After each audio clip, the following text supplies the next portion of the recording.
লক্ষ লক্ষ লোক আজকে এখানে হাজির হয়েছে। পথে ঢেউয়ের মতো লোক আসছে। সারা বাংলাদেশ জুড়ে কোটি কোটি মানুষ আজকে এই মুহূর্তের জন্য অপেক্ষা করছে। তারা তাকিয়ে আছে হাদির কথা শোনার জন্য। আজকে বিদেশে যারা আছে বাংলাদেশি, এই মুহূর্তে তারাও হাদির কথা জানতে চায়। প্রিয় ওসমান হাদি, তোমাকে আমরা বিদায় দিতে আসি নাই এখানে। তুমি আমাদের বুকের ভেতরে আছো এবং চিরদিন বাংলাদেশ যতদিন আছে তুমি সকল বাংলাদেশির বুকের মধ্যে থাকবে। এটা কেউ সরাতে পারবে না। আমরা আজকে তোমাকে প্রিয় হাদি বিদায় দিতে আসিনি। আমরা তোমার কাছে আমরা ওয়াদা করতে এসেছি। তুমি যা বলে গেছো সেটা যেন আমরা পূরণ করতে পারি, সেই ওয়াদা করার জন্য আমরা একত্র হয়েছি। সেই ওয়াদা শুধু আমরা নয়, পুরুষানুক্রমে বাংলাদেশের সব মানুষ পূরণ করবে। সেই ওয়াদা করার জন্যই আমরা তোমার কাছে আজকে এসেছি, সবাই মিলে যে যেখানে আছি। আমরা তোমার যে মানব প্রেম, তোমার যে ভঙ্গি, মানুষের সঙ্গে উঠা বসা, তোমার যে রাজনৈতিক দৃষ্টিভঙ্গি, সবাই প্রশংসা করছে।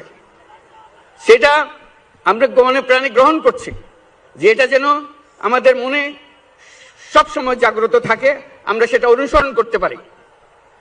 তুমি আমাদেরকে এমন এক মন্ত্র কানে দিয়ে গেছো, সেই মন্ত্র বাংলাদেশের কেউ কোনোদিন ভুলতে পারবে না এবং এই মন্ত্র চিরদিন আমাদের কানে বাঁচতে থাকবে। সেই মন্ত্র বাংলাদেশের বড় মন্ত্র হয়ে আমাদের জাতির সঙ্গে সংযুক্ত থাকবে। তোমার মন্ত্র ছিল চলো বলবীর চির উন্নত মমশির। এই উন্নত মমশিরের যে মন্ত্র তুমি দিয়ে গেছো, সেটা বাংলাদেশি সন্তানের জন্মলগ্ন থেকে যতদিন সে বেঁচে থাকবে নিজের কাছে বলবে চল বলবীর চির উন্নত মমশির, আমাদের শির কখনো নত হবে না। সেই মন্ত্র তুমি আমাদেরকে দিয়ে গেছো, আমাদের সব কাজে সেটা আমরা প্রমাণ করব। আমরা দুনিয়ার সামনে মাথা উঁচু করে চলবো, কারো কাছে মাথা নত করব না। সেই মন্ত্র তুমি আমাদেরকে দিয়ে গেছো, আমরা সেটা পূরণ করে যাব। প্রিয় হাদি, তুমি নির্বাচনে অংশগ্রহণ করতে চেয়েছিলে এবং সেই নির্বাচনে অংশগ্রহণ করতে গিয়ে নির্বাচন কিভাবে করতে হয় তারও একটা প্রক্রিয়া জানিয়ে গেছে আমাদেরকে। সেই প্রক্রিয়া যেন আমরা সবাই মিলে গ্রহণ করি, যে কিভাবে প্রচারণা কার্য চালাতে হয়, কিভাবে মানুষের কাছে যেতে হয়, কিভাবে মানুষকে কষ্ট না দিয়ে তার বক্তব্য প্রকাশ করতে হয়, কিভাবে বিনীতভাবে মানুষের কাছে আসতে হয়, সবকিছু তুমি শিক্ষা দিয়ে গেছো। আমরা এই শিক্ষা গ্রহণ করলাম, আমরা এই শিক্ষা চালু করতে চাই। আমরা সবাই আমাদের জীবনে আমাদের রাজনীতিকে এই পর্যায়ে নিয়ে আসতে চাই, যাতে হাদি আমাদের জীবনে স্পষ্টভাবে জাগ্রত থাকে।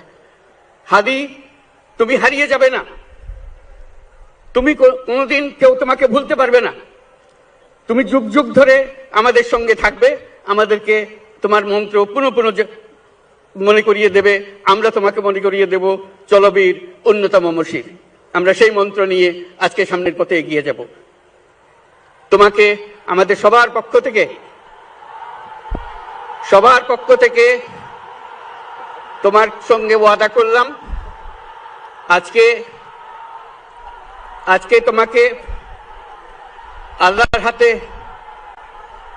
আমানত রেখে গেলাম। আমরা সব সময় তোমার কথা স্মরণ রেখে জাতির অগ্রগতির পথে চলতে থাকব। ধন্যবাদ সবাইকে।